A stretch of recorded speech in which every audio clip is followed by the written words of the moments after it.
surtout dans les années 2000, dans le nouveau siècle, un partenaire essentiel de notre travail a été Martin Scorsese. Vous savez, Scorsese, il est le plus grand cinéphile du monde. C'est quelqu'un qui s'est nourri de films, et s'est nourri pas seulement de films connus de l'histoire du cinéma, mais vraiment de toute l'histoire du cinéma, de tous les pays du monde.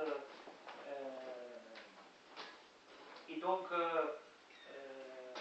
il a découvert notre activité, il est venu nous rendre visite, et il a commencé à soutenir nos restaurations. Avec lui, on a restauré des grands titres comme Les Départs, comme La Dolce Vita, comme le film d'Antonioni, de Pasolini. Mais aussi, avec lui, on a lancé un projet qui s'appelle World Cinema Foundation, et qui est un projet qui était, auquel lui tenait beaucoup. Vous savez qu'il a créé dans les années 80 un projet qui s'appelle Film Foundation, donc il a recueilli les plus importants metteurs en scène américains pour restaurer, pour trouver moyen pour financer des restaurations de grands films américains qui risquaient de se perdre. Et la Film Foundation, pendant ces 40 années, a restauré une centaine de titres. Mais avec le World Cinema Foundation, il a créé la possibilité, avec plusieurs metteurs en scène du monde entier, de financer des restaurations de films du tiers-monde. Donc de films de pays dans lesquels les cinémathèques n'ont pas les moyens ou les cinémathèques ne sont pas actives. Et dans ces 10 années, on a restauré une vingtaine de titres avec des films très importants, et qui chaque restauration c'est un roman, parce que c'est toujours très compliqué de trouver les ayants droit, c'est compliqué de trouver les éléments. Parfois c'est vraiment des romans qui, pendant des années, on essaie d'avoir les différentes copies ou les négatifs de films, mais avec ces projets, on a restauré des films que je trouve immenses, comme les grands films égyptiens, La Momie, beaucoup d'autres. Ok, merci Jean-Luc. Avant de te poser des questions plus générales, je vais t'écouter à la fin. C'est des questions générales. Reprenons des questions particulières décisives des archives aujourd'hui. Donc, première question, restauration numérique. Oui. Pourquoi c'est tellement général? Pourquoi c'est nécessaire? Est-ce que tu ne trouves pas que dans beaucoup de cas, un film pourrait encore, et très bien dans beaucoup de cas, être restauré d'une façon seulement photofilm? Pourquoi la généralité de la restauration numérique comme principe? Je crois que la réponse est assez simple, c'est-à-dire aujourd'hui, pour montrer un film, le passage au digital c'est essentiel, parce que malheureusement, les films ne se regardent pas seulement dans une salle, mais se regardent sur le web, partout, sur le téléphone, à la télévision, sur ordinateur. Donc le passage au digital est essentiel. Et aujourd'hui même, beaucoup de salles ne sont plus équipées pour le montrer en film. Donc la raison, c'est l'histoire du cinéma, c'est aussi l'histoire de la technique cinématographique. La technique a toujours changé, toujours, et un système a éliminé les précédents. Moi, je n'aime pas.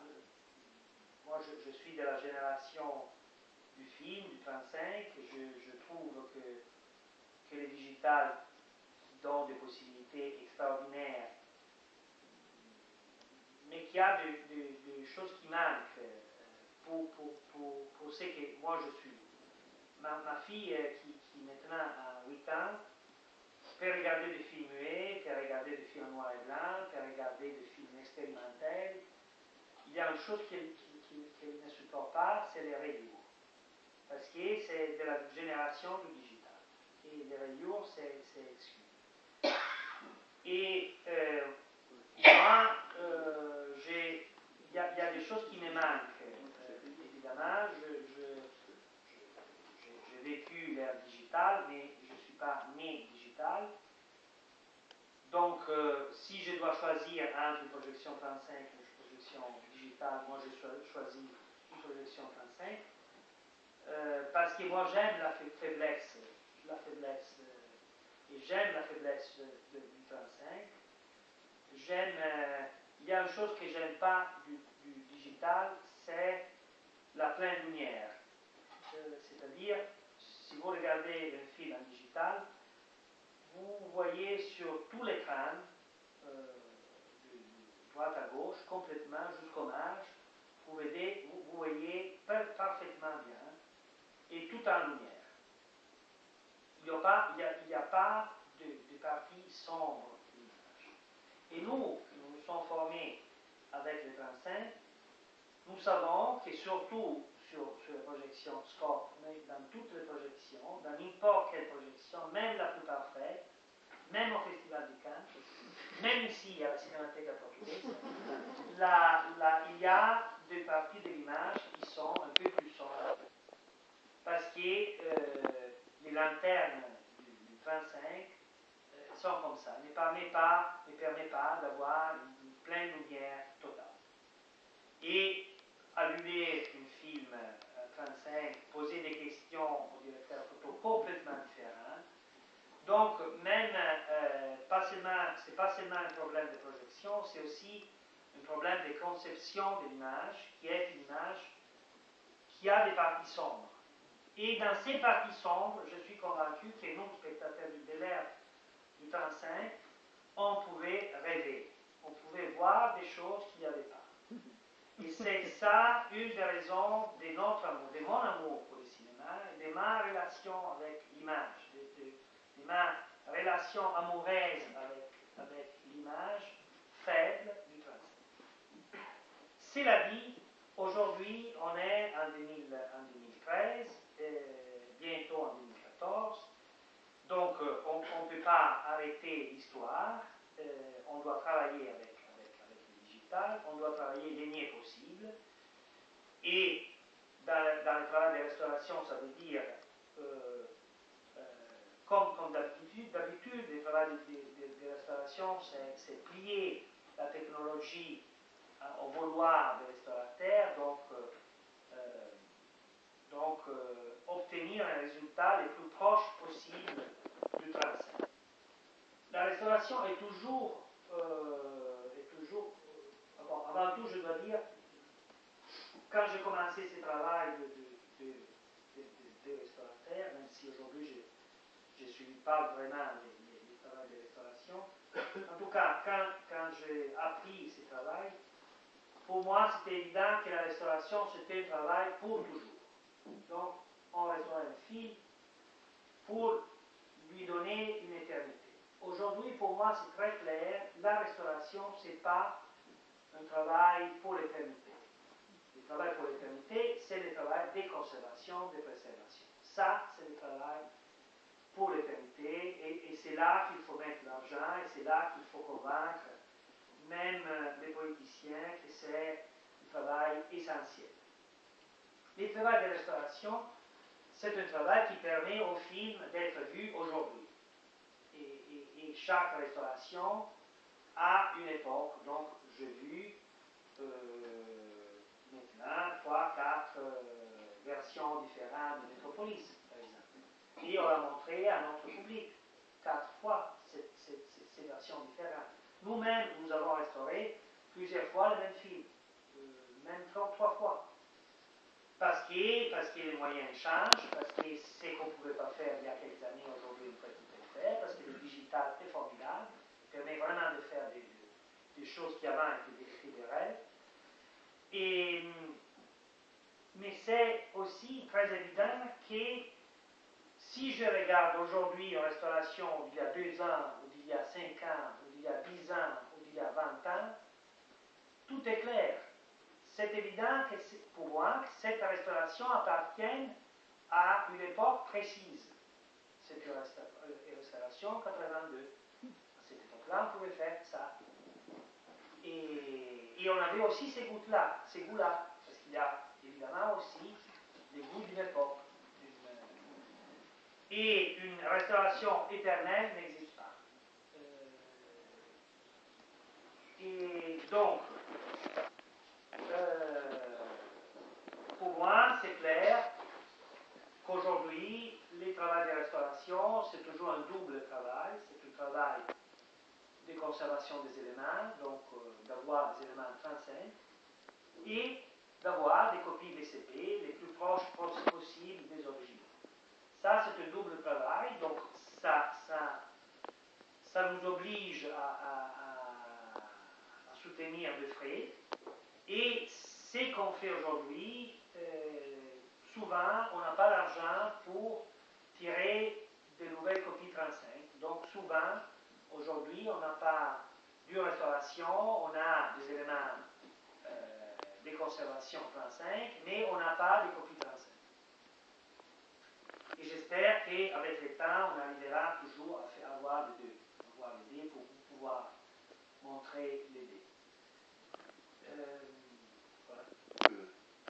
Bien sûr, aujourd'hui, c'est normal de finir par une numérisation, une digitalisation, de façon à montrer aussi dans les écrans numériques. La question c'est, tant que c'est possible de restaurer en photochimie, pourquoi alors utiliser la technologie tout de suite? Pourquoi pas faire la restauration photochimique avec la technologie de l'époque et après faire pour des moyens de présentation une version numérique pour présentation Oui, numérique? donc ça demanderait en tout cas chaque fois le double de l'argent. Ça c'est le problème, c'est la grande question. Mais moi, je suis absolument convaincu que les films, la pellicule ne va pas mourir. Et je pense que là, il y a une des raisons d'être des cinémathèques, une des grandes questions sur lesquelles les cinémathèques doivent avoir, construire un discours qui doit être une des bases de l'activité des cinémathèques.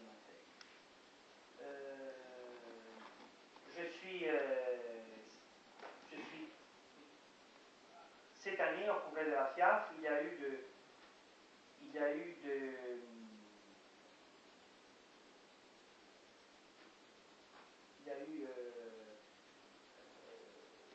recherche sur la quantité de films, de pellicules qui est utilisée à l'intérieur des archives. Et les archives continuent à travailler en film. Et donc le nombre de pellicules qui est utilisé dans les laboratoires des archives est augmenté dans les dernières années, n'est pas diminué. Et les majors continuent à sauvegarder leur propre collection en film. Donc, évidemment, Kodak est en crise, comme tous les laboratoires film du monde, parce que la profession d'aujourd'hui n'utilise plus les films. Mais nous, en tant que cinémathèque, nous avons l'obligation de continuer à travailler la pellicule et l'obligation de continuer à tirer des copies. Même si très peu d'endroits vont le montrer, de moins en moins, parce que l'autre avantage extraordinaire du digital, c'est qu'aujourd'hui, on peut montrer des films de toute l'époque, des années 10, des années 20, des années 40, des années 30, des années 50, dans toutes les salles du monde. Une chose qui était, avant, si on faisait une restauration, si on faisait la restauration du Beaugrage, après, on pouvait la montrer ici, on pouvait la montrer dans des cinémathèques, on pouvait la montrer, disons, dans 100 salles dans le monde. Peut-être non plus, peut-être 80 salles dans le monde. Aujourd'hui, la restauration digitale de l'Audrache, avec musique, on peut la montrer dans toutes les salles du monde.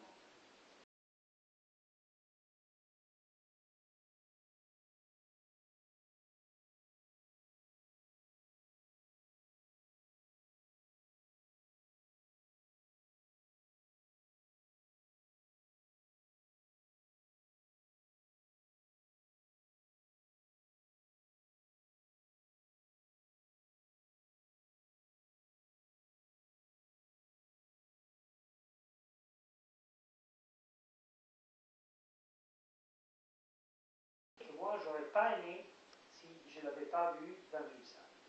C'est un film qu'on ne peut pas voir que dans une salle, sur un écran large et aussi avec des gens à côté. Et ça, ce n'est pas un discours de commerçant, c'est un discours de quelqu'un qui tient à la culture du cinéma. Et donc, les digitales, ce n'est pas le diable. Les digitales, c'est un outil, comme tous les outils qui ont traversé l'histoire du cinéma.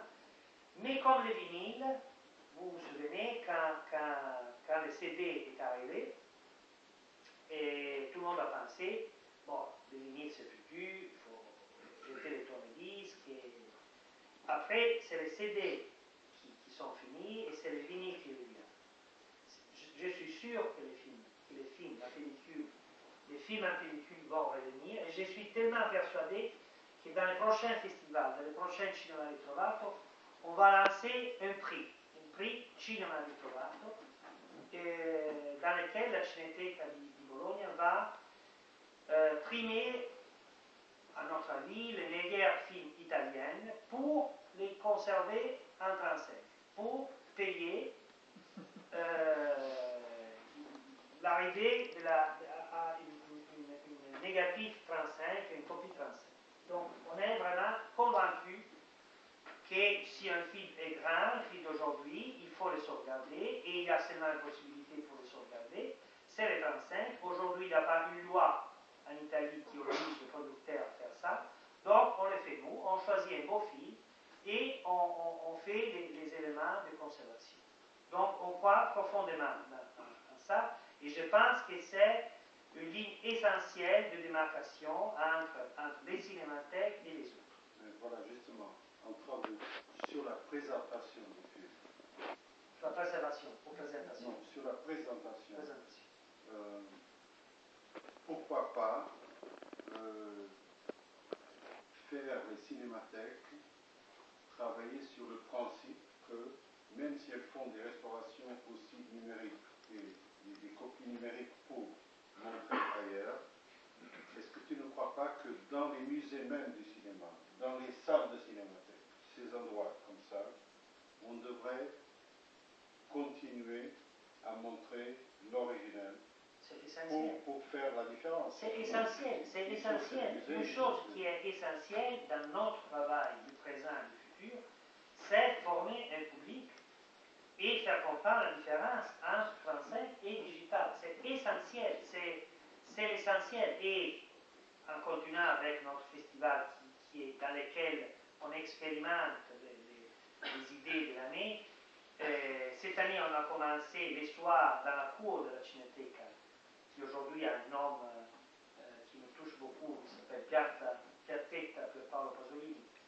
Dans cet endroit, on a montré cette année deux soirées. On a fait des projections en plein air avec un projecteur des années 20, avec une lampe d'époque, donc une lampe au charbon, pour montrer qu'il y avait jusqu'aux années 60 une lumière qui était très différente. Donc, ce n'était pas seulement les copies différentes, ce n'était pas seulement les micraphes, mais c'était aussi une lumière du projecteur qui était très différente, qui était une lumière très forte et très chaude. Et donc, on a voulu faire des essais, on a fait 2 séances avec ces projecteurs et avec des films muets, on les a montrés comme ça, et c'était des séances très touchantes, le public était très touché, et c'était des séances dans lesquelles les projecteurs étaient la star de la soirée. Et donc, il y avait projection, la cabine était comme ça, en plein air, et on sentait le bruit du projecteur, et on sentait l'odeur du projecteur, parce que les charbons ont une odeur incroyable. Donc tu reviens à la maison avec une bonne odeur de charbon. Et je crois, et on va continuer l'année prochaine, et on voudrait faire un vrai musée avec plusieurs projecteurs selon les époques, parce que là, la reconstruction des séances, la reconstruction des conditions de vision, c'est un des grands thèmes.